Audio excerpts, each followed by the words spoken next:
चिलिका विधायक तथा खोर्धा बीजेपी विधायक प्रार्थी प्रशांत कुमार जगदेव को जामिन नामंजूर कले खोर्धा द्वितीय अतिरिक्त जिला जज। आज पूर्वाह्न प्रशांत जगदेव एही कोर्ट रे जामिन आवेदन शुणाणी होइथिला।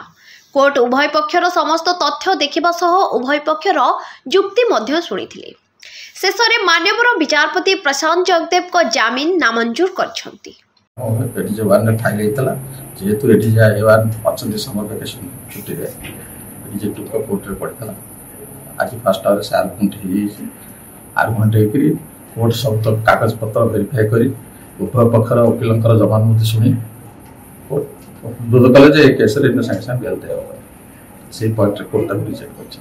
जेतु एटी जे created by AMLA out in the inside the booth when the election process is still continuing up to court and that part of the court जेतु मु बेल को अपोज करथि काना जेतु इलेक्शन प्रोसेस चली छी आ जोटा जणा लॉ नोइंग लोक से तो लॉ ब्रेक करिवो से तळे court will first take notice of it.